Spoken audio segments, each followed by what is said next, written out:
پاکستان میں سب کی توجہ آئی ٹی سیکٹر پر کیوں مرکوز ہو گئی؟ تیزی سے ترقی کرتی آئی ٹی انڈسٹری کی کارکردگی 5 سال میں کیا رہی؟ بتائیں گے محمد حمزہ گیلانی اس خصوصی رپورٹ میں۔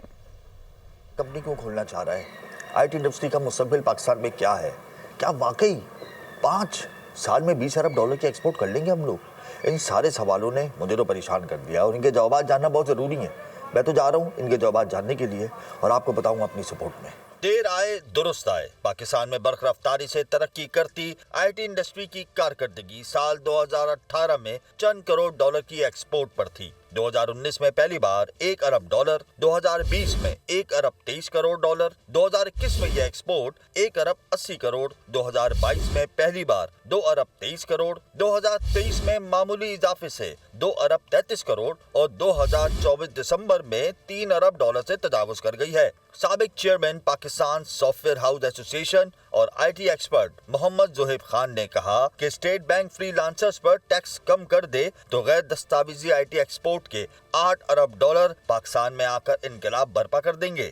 $8 بلین جو کہ انڈاکیومنٹڈ کہہ لیں ہماری ایکسپورٹ ہے، اس کو اگر ہم نے ڈاکیومنٹڈ کرنا ہے یا اس کو اور بڑھانا ہے تو ہمیں ہنگامی بنیاد پہ 2-3 چیزیں فوری طور پہ کرنی ہوں گی۔ کارپوریٹ ڈیبٹ کارڈ آ گیا، بن گئے، لوگ اپنے یہاں پہ اکاؤنٹ کارڈز بھی بنا لیے، لیکن اس پہ 10 سے 12% ٹیکس چارج ہو رہا ہے۔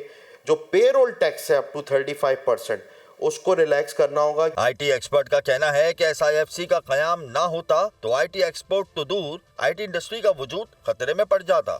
پاکستان کو ایز اے ملک ہمیں اکنامک گروتھ کے لیے یہ بہت امپورٹنٹ ہے کہ ہم ٹیکنالوجی میں انویسٹ کریں، ہماری ٹیکنالوجی کمپنیز ہوں جو ملٹی بلین بلکہ $1 ٹریلین کمپنیز بنیں، اور اسی لیے حکومت کا، پوری انڈسٹری کا، پوری قوم کا سنگولر فوکس اس پہ ہے کہ ہم اپنی آئی ٹی ایکسپورٹ بڑھا سکیں۔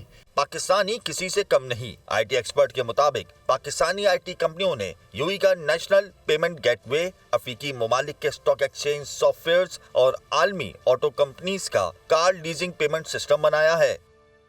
National payment gateway of UAE is developed by Pakistani origin company.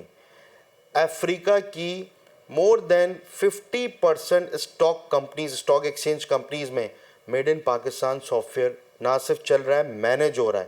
سابق چیئرمین پاشا نے کہا نیشنل ماسٹر ٹریننگ پروگرام سے طلباء کو آئی ٹی ماسٹر بنانا ہوگا۔ آئی ٹی نے صرف ملکی معیشت پر ہی نہیں بلکہ تعلیم کے میدان کو بھی یکسر تبدیل کر دیا ہے۔ نتیجہ تو خز ہو گیا ہے۔ آج کے پاکستان کا مستقبل آئی ٹی ہے۔ کیمرہ ٹیم کے ساتھ محمد حمزہ گیلانی، دنیا نیوز، کراچی۔